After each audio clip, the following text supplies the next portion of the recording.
You've counted every calorie, tried every diet, spent hours in the gym, and still something's missing. You want more than just weight loss. You want your energy back. You want your confidence restored. You want a way of living that doesn't feel like punishment. Welcome to Master Your Metabolism, where we cut through the noise, ditch the fads, and give you a real plan to become the healthiest, strongest version of you. Hosted by our team of expert coaches with proven strategies, science-based tips, and real-life encouragement, not just to help you lose fat, but actually create that lifestyle that you love. You've tried everything. Now, let's try what actually works. This is your turning point. Let's go. Hey there, everybody. Welcome to Master Your Metabolism. I am here with Coach Amanda, Megan, and Whitney today, and we are going to be chatting about cycles. And that's why we didn't have the boys on today, because we really felt like this was something that needed to be explained. Some of our clients, whether it's the younger clients that are working with Amanda that really don't understand what exactly is happening in their body, and even some women that have been going through it for years and still don't have an idea as to what is happening and when certain things are changing, how to navigate through these times. So I thought it was a cool topic. So we have everybody here to kind of give a little bit of insight from different areas. So I just want to go ahead and get started with that.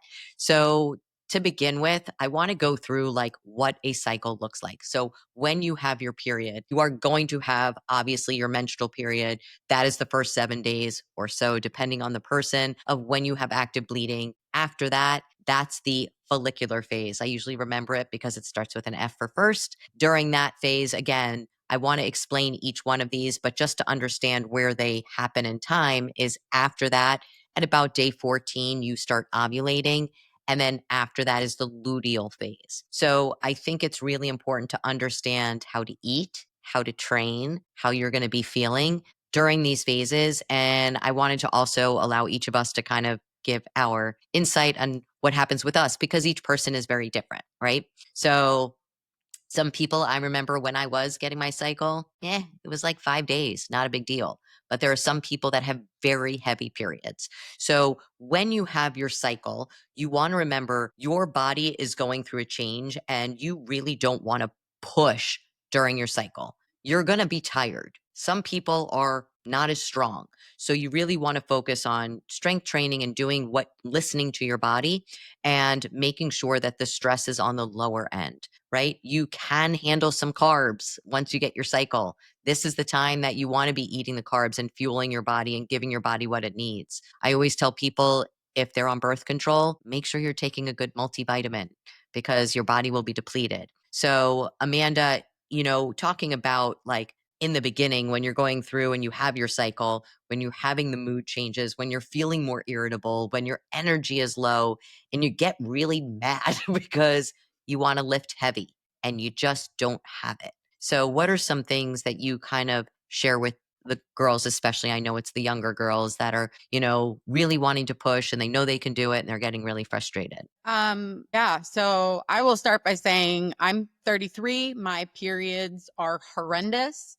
And they completely mess up my life for about a week and a half every 21 days, which if you do the math kind of sucks. But I've had to learn to work with that. So one of the best tips I give my girls is if you are not tracking your cycle, track your cycle, because you will be able to guesstimate when you start feeling something. So for me, my mood usually goes first and then my strength. So I will notice that I start to get more depressed, more irritable. And then usually around the same time, I'm in the gym lifting on average 10 to 15 pounds less and exerting as much as I was the week prior for 10 to 15 pounds more, which is, a mind fuck. Because it's, why am I weaker? What's going on? This sucks. Did I lose it forever? For me, that's the number one thing is every month my brain tells me that it's gone forever, which historically we know is not the case and kind of ridiculous. But I think by knowing when your cycle is coming, you can give yourself validity to how you're feeling. So when I notice that I'm really weak in the gym and I start to feel more depressed, more down, more weepy, more teary eyed, and I am not a girl who likes to cry, but it Mhm. happens, um, I will inevitably look at my tracker and, oh, wouldn't you know, my period's due in 2 days. That happens almost every month for me. So just having that awareness and then giving yourself the grace to understand that the reason that your body does this is because your body is trying to prepare all month for you to grow, create, and grow a baby, which is kind of insane that our bodies are able to do that, whether you do it or not. I do not have any children, but my body still does that. And understand that in order for your body to go through that process, there is going to be a period where you are going to be a little bit weaker, where you are less in control of your moods, maybe where you're less in control of some of your food choices. Binging is really common there in the luteal phase. So, knowing when your cycle is and then giving yourself grace. So, during my cycle, I still train. There are some people who say, don't train. That's just not going to happen for me. But I do go lighter and I do listen to my body. So if I'm like 20 pounds lighter than I was the week before, I just need to get that workout in for my head, but I'm not there to kill myself. This is not the time to PR. The following week, after I'm done bleeding, that is the time to PR. So Yep. know that there is a reward coming at the Yeah. end. You just got to kind of hold it down for that period cycle. Yeah, and definitely the reward after. But I did want to bring a point in the cycle only because there are times that you may miss a cycle besides being pregnant. Um, but like Megan is in a prep. So there are times that, especially for competitors or when you are very lean, you can lose your period because competition prep is not healthy. It is not good to do all the time, just as we tell people it is not good to diet all the time. Megan, have you, I think you have experienced that you have lost a period. Yeah, yeah. So I am currently in my third prep here. And the first prep I did not lose my cycle. And this is important to remember too that every prep is different, okay? Because they're not going to be the same. Yes. You're not going to feel the same. You're not going to have the same reactions. Um, so that is something to keep in mind as well. Now, my second year I did. So my first year was 2022.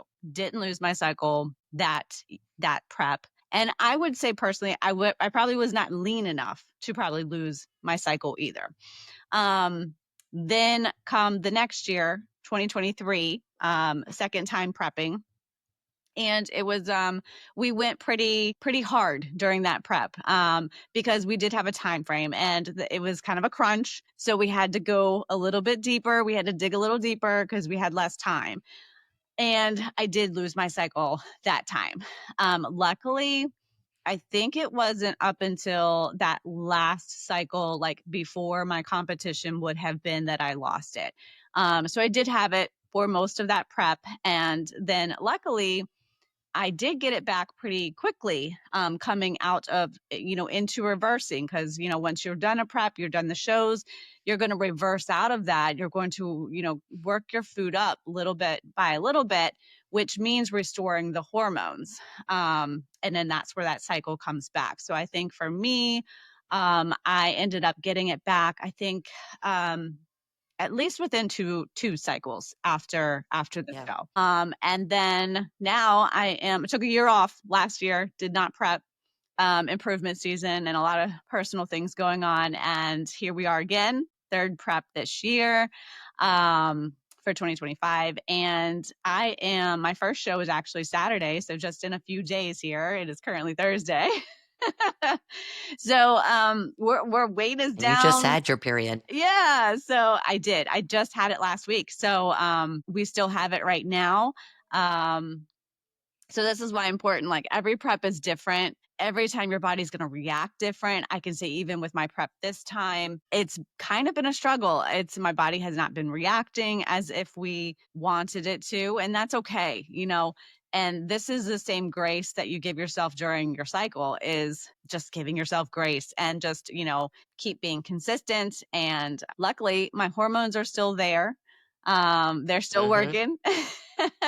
And I would say Chugging going along. through the different phases of your cycle is a different when you're in competition prep as well. Because yes, you do have some grace, but you have to push a little harder when it comes to prep time. There's, where you might be able to give yourself a day off.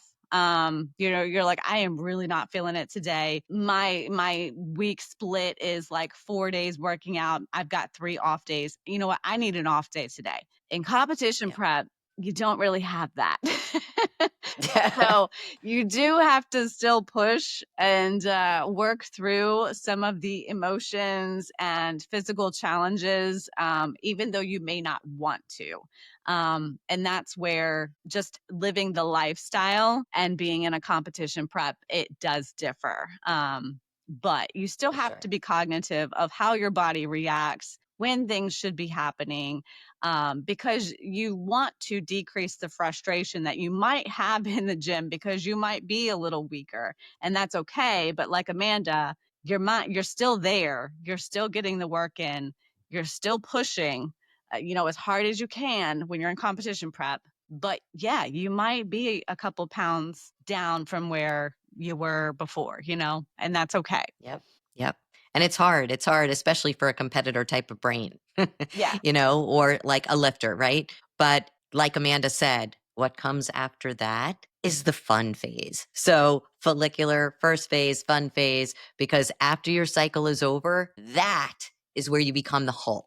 That is where you have all of the strength, all of the energy. You can push, you could do the PRs. That's where you can incorporate more of the like hit type of training if your calories are in a place to support it. This is where carbs, you want all the carbs. This is where your body can utilize them. There, it's going to utilize that energy. You're going to be feeling good. You're going to feel strong. You're going to have energy. You're going to be more productive. So those of us that have had follicular phase, like, woohoo, that was it. That was the time.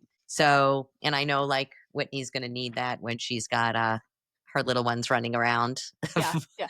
Oh, there's a huge like Amanda was saying with the tracking, like I really made a point after Zoe, my youngest, to start tracking better. And like the just exhaustion and irritation, like that's when I know. It's when I get like unreasonably irritated. I'm like, wait a minute. And then it's like, oh, I check the calendar and it's like it's a Oh, couple days. I It's see. I every time. see. Oh, okay. It might be a good idea to post that calendar somewhere so everybody in the family could see.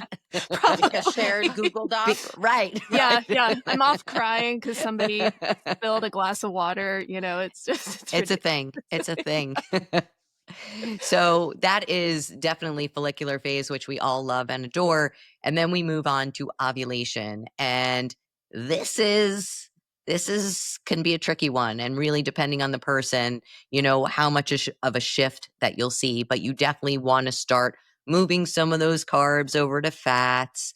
Really listening to your body, not doing like the supersets during this time, really thinking about like the perceived exertion, right? So if you're about to do 10 reps and you think you can push, a little bit more, yeah, you want to do about like 1 to 2 short of failure, right? This is where we start kind of figuring out that our body is going to start slowing down and going into this luteal phase, and we really have to kind of turn things down a notch. And that's hard because that last phase, that luteal phase, that's the one.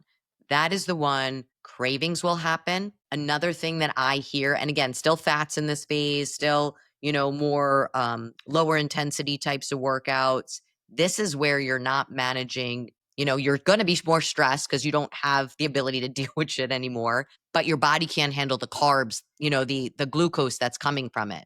You're going to start seeing that you'll be getting more bloated during this time. Your digestion, many times, your digestion, although it's not related, Yeah. your digestion will slow down.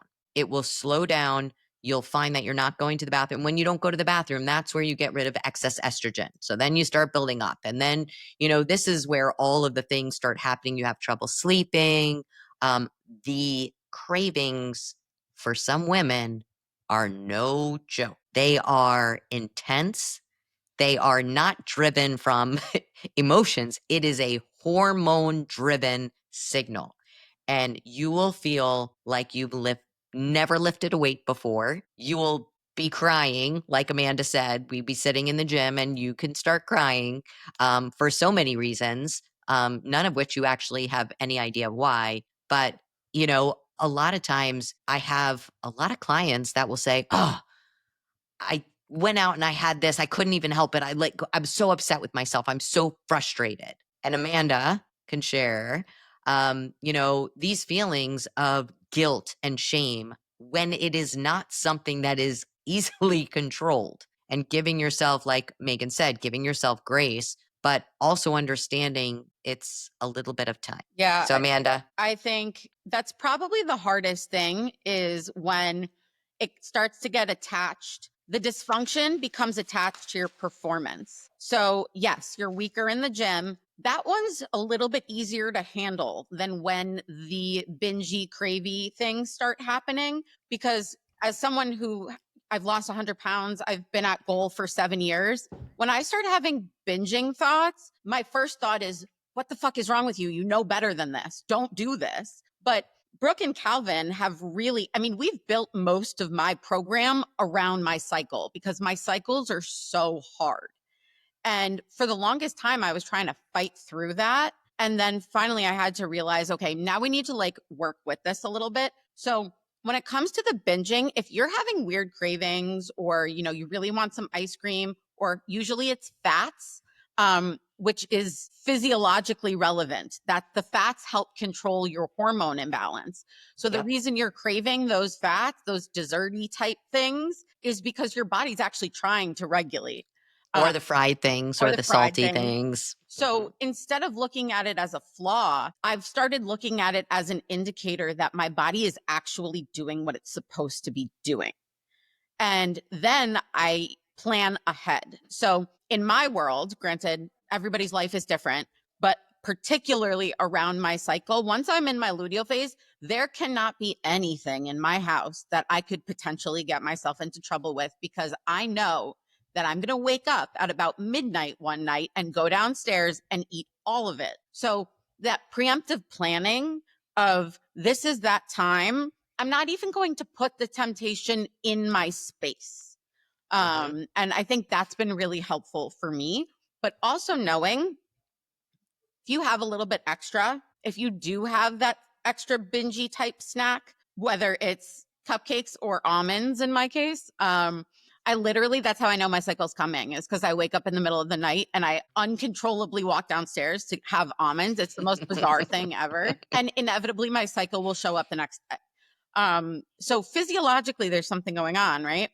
But I think just acknowledging that if I do have a little bit extra, it's not the end of the world. The thing about your cycle that is, I don't think we've touched on yet, is that you are going to put on weight on the scale. Yes. That is normal. During my luteal phase, I usually go up 5 or 6 pounds. It's not fat. I didn't eat anything to cause it to be fat.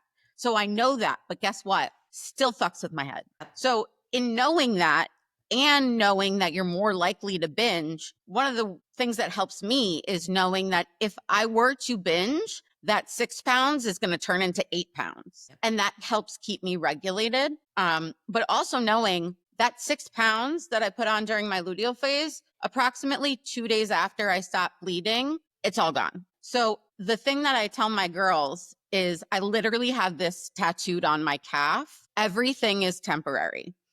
At most, this is going to be a week and change of dysfunction. And then everything will go back to the way that it was. So it's knowing that if things go askew for that time period, you are going to be able to bring it right back once you regulate. Does it suck? Is it fair? Nope. I'm totally with you.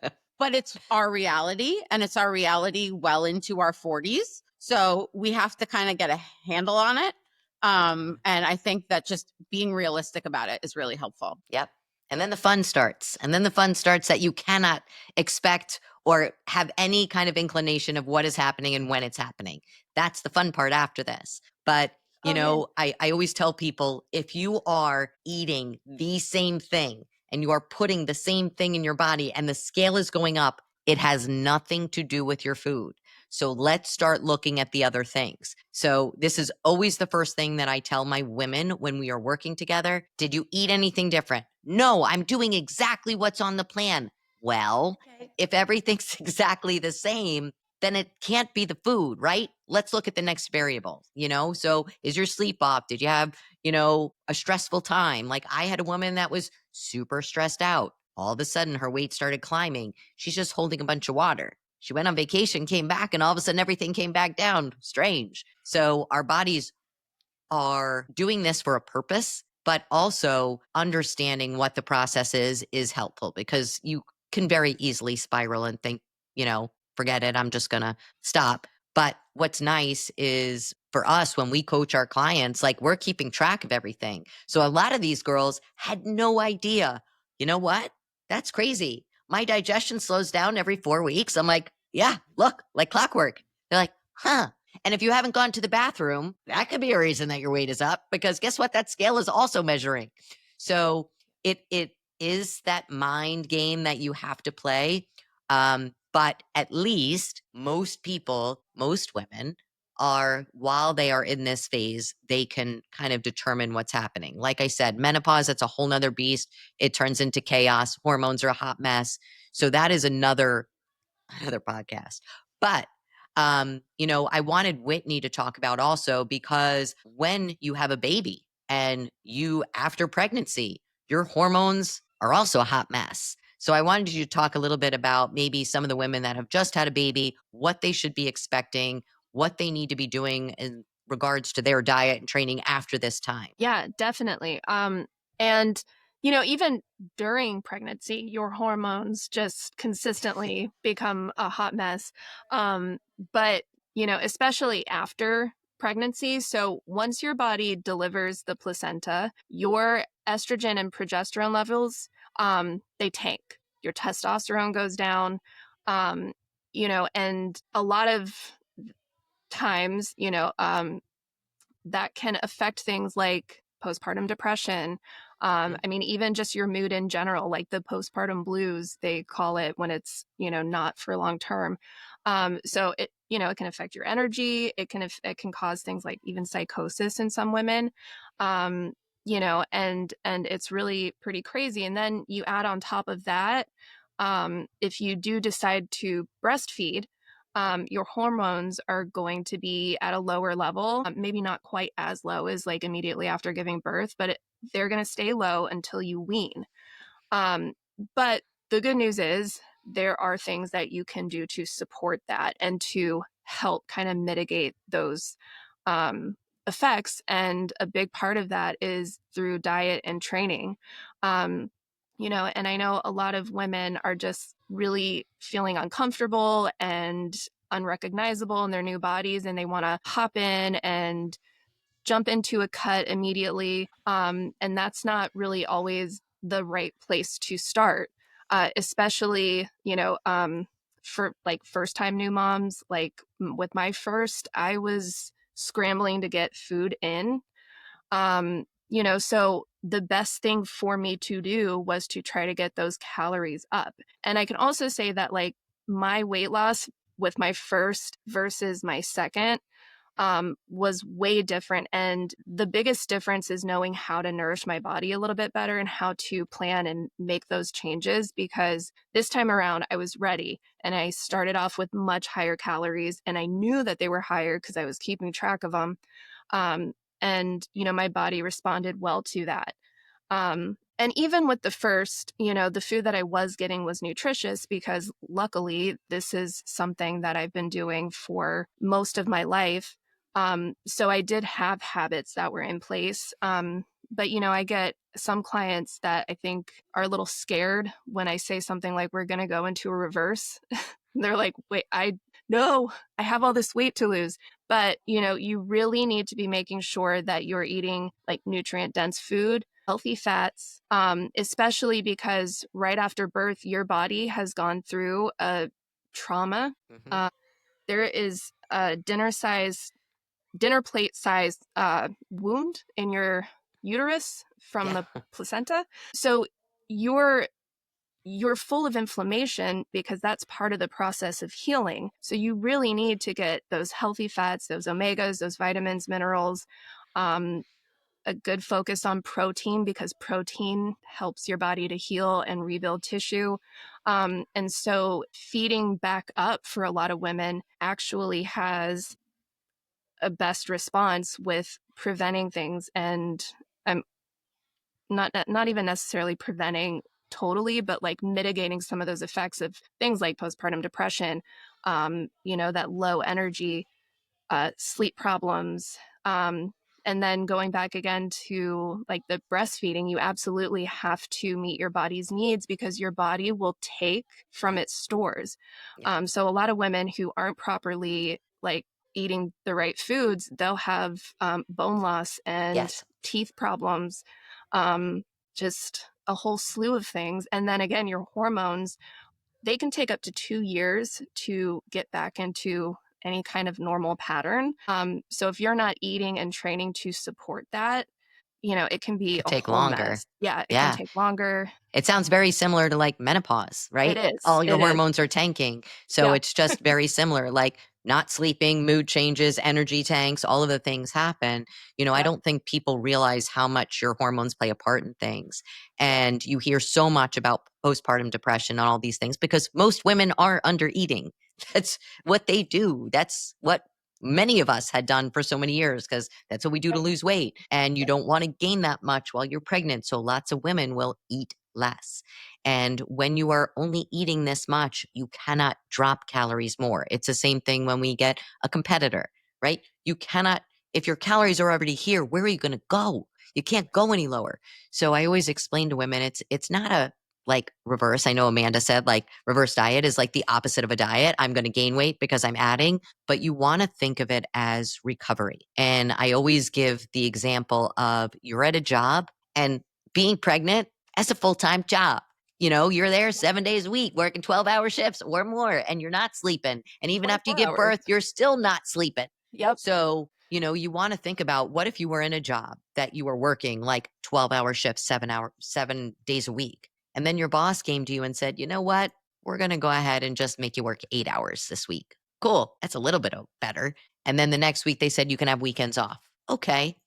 That's moving in the right direction. And then they say, okay, you know what? We're just going to do like 3 half days this week. Nice. And then after that, they're like, you know what? Let's just take the week off. Actually, let's just take a month off and just chill. Just go get some spa days, relax, do your thing. You're like, yeah, like now I can handle anything. So if that same boss came to you the following month and said, hey girl, would you mind working a week of like 5/8? You're like, psh, yeah, I'm coming back. I'm ready. I've had all this relaxation. And that's all that reverse is. It's just recovering the body, giving your body. So now it is going to be more apt to say, hey, girl, thank you so much for all that time off. I will go ahead and let you drop this body fat right now. I will respond to this fat loss phase. And that's all it is just giving the body and listening to the body of what it needs. I think with a couple things. The first thing is Whitney mentioned postpartum depression and she touched on postpartum psychosis. From my psychology background and from what I've seen, it does not always go away after the kid has been around for a little while. It is very possible that that hormone dysregulation creates a permanent issue in your mood regulation, particularly for women who lean more towards the postpartum psychosis. That tends to be something that once it happens to you, it's not going to change. And I think we need to acknowledge just the severity of the change that our body goes through when it's growing and producing a human. And with that, one of the things that I talk to my girls about a lot is we are never going to be able to do the things that men's bodies can do. And trust me, I lift like a man, so I get it. I can do that 100%, but not in my luteal phase, I can't.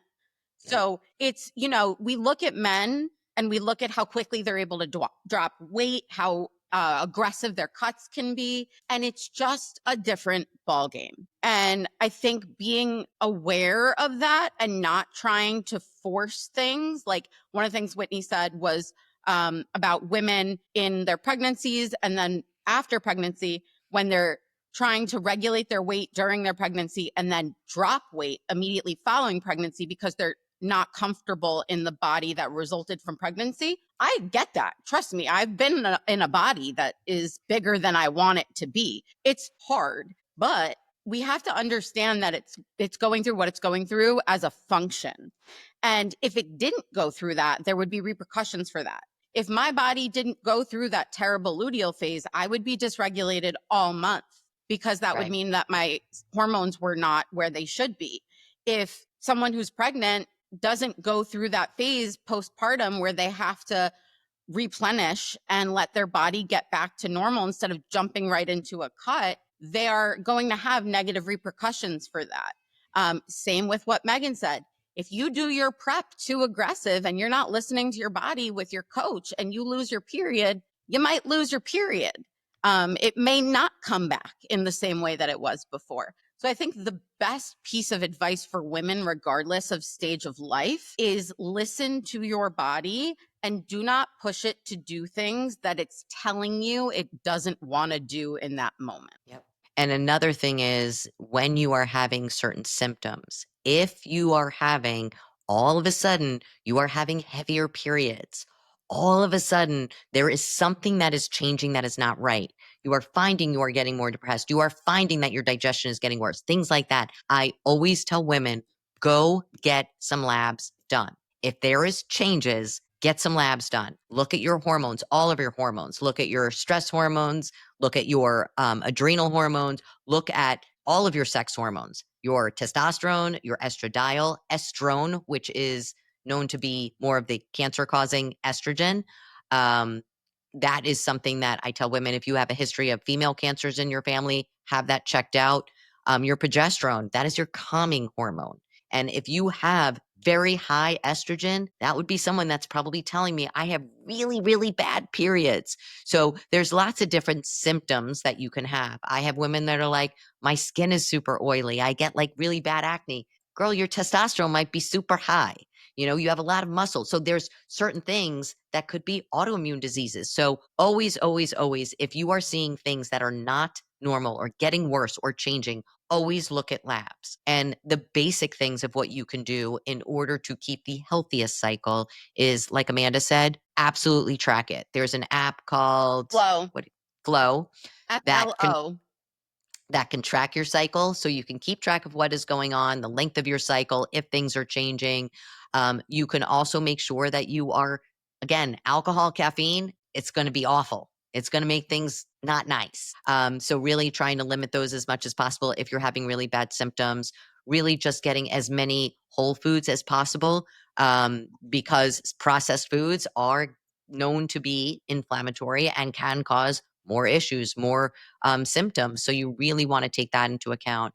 And if you are on birth control, I need people to understand what birth control is. It is not progesterone that you are getting. It is not estrogen that you are getting. It is not like bioidentical hormones that you get with menopause if you are on bioidentical hormone replacement. Birth control are synthetic versions of those hormones. Your body says they work in two ways. There are some, like an IUD, that works of like killing the sperm, and that's what it does, and it's not hormonal. But birth control pills, IUDs, many of them will make your body think that there is hormones there. It will give the illusion, but it's not your body producing them. So when you come off, your body has stopped producing its own because it figured there was so much in there already. So when you come off birth control, make sure, first and foremost, that your calories are in a really good place so your body is not stressed out, because it's going to be stressful enough coming off birth control. It's going to be very similar to having a baby. That's the same types of symptoms because all of your hormones will be down. And you will feel like garbage. You can have a lot of side effects. So just understanding going on birth control, and even if it's a low dose, you can still have those types of issues. You can still have, and when you get your period on the birth control, that's not a real period. It's just basically taking stuff away for a little bit and allowing your body to go through the bleed, and then you're putting the synthetic stuff back in there. So also understanding what you are putting in your body. And I will tell you, anybody, the shot that they do where they put it in that you don't have to do anything for a year, run. I have seen women that have gained weight consistent, almost 20 pounds. And the problem is that once that shot is in your body, your body is not meant to have a huge, large dose of hormones shot into your body. It doesn't know what to do. And this poor girl, you can't do anything once it's in. 6 months, all she did was her weight was climbing and climbing and climbing and climbing. So, Whitney, this is actually one of your clients that this happened to. So she went through that, finally got better, and then went through a whole nother mess. And now she is on the road to competing. So she has healed, thank goodness. But we have worked with her through this. But always, always, always, if you are unsure, find a provider that you trust. Find a coach. You know, we've coached thousands of men and women and help them. And our job is not to tell you to do this or that. Our job is to educate you so you can make decisions with the information that's best for your body and what your goals are. So that is always something that I think is super important for people to understand and know. And can I add one more thing too about the coming off of birth control and making sure that you're in a good place with your nutrition and taking care of your body? Because I've seen it with, I mean, even just friends and trying to conceive, it can take some time because your body has to, like you said, Brooke, regulate and realize that, oh, those hormones that we thought were there, they're just not anymore. So it takes some people a lot of time. And the best way to support that too is to make sure you're doing that through your nutrition, your lifestyle habits, and kind of helping your hormones to regulate back to a good place. Sure. And, keeping in mind also when you are having, the symptoms and things that are going on, it's not you. Like, you have to understand, I always tell people it's almost like if you broke your leg, you're not going to expect to run. I mean, you can see it. The problem is that with your hormones, it's not something you can see. So you just automatically start, oh, what am I doing wrong? What's going on? Rather than saying, what is going on with my insides of things maybe that I don't see? So I know Amanda's really on that with her clients. And Yeah, I think that emotional dysregulation is really problematic for a lot of women. It's really problematic for women who are not usually emotionally dysregulated because they're like, what's going on? Why is this happening? And then it's really problematic for women who have mental health issues because you can't tease out what is coming from where. That is my space where I live. And it's really hard because my luteal phase feels like a depressive episode. So I have to be able to recognize that and be able to tease through that and work on the support network that I have, which is usually Brooke. But I do have a therapist as well. And I always see her when I'm getting my period because I know I'm going to need to. And for some of us, those emotional issues are very severe. So some women are just a little irritable. Some women are a little sad, and then some women become suicidal. There is a huge spectrum there. Yep. So really knowing what works for you and what you're going to need. And then along the lines of that birth control conversation, I am part of an age group that we were put on birth control when we were about 13, 14, when we first got our periods. And now we're in our 30s, and some of us are trying to have children, and some of us just don't want to be on it anymore. And coming off of it is not as simple as we were led to believe. So it's making sure that you have really good providers, you have a really good OBGYN, gynecologist, whatever it is, good coaches, good regular physicians, where you can discuss this in a way that you feel reaffirmed, because it's really hard, especially as women. There's this whole perception that, oh, she's on her period. She's cranky. She's on her period. Well, no, that's not what it is. So it's just knowing that there is no shame. If your mood becomes very dysregulated around your cycle, that makes complete and total sense. And there are ways to make it easier on yourself. I think is just that awareness that this is something. And also reach out to your other women. Like, Yes. it's so helpful for me to have female friends of different ages. Brooke and I have this conversation all the time because she shares information with me that nobody's told me before, but I really wish somebody had. And, you know, women understand. We all go through it. It's something that unites us. So in finding that, especially, you know, we've got 4 awesome female coaches here. We all go through the same thing you do. So just reach out and ask for All at help. different stages. Yep. Yeah, literally, it's like a nice Well, and I think it's so important too, because I think back to everything that you just said, but like, especially when I was younger, and how little I knew what was going on, you know, and what I know now, and how much of a comfort it is now to have the knowledge of how my body reacts at each phase of my cycle. You know, I think it makes a big difference to taking like that shame out, that frustration of, you know, feeling some kind of way, because again, we all go through it and to varying degrees, but it's all part of our biology, you know, and there's nothing wrong with us. There's nothing wrong with the fact that there was a whole decade of time that whatever I was doing, if I didn't take a stop to pick up a candy bar, I thought I was going to die. And I had no idea why. It's true. But it would be like one day, it was like, if I don't get that candy bar, I don't know, I'm just not going to make it. But now Mine was I understand pretzels. it.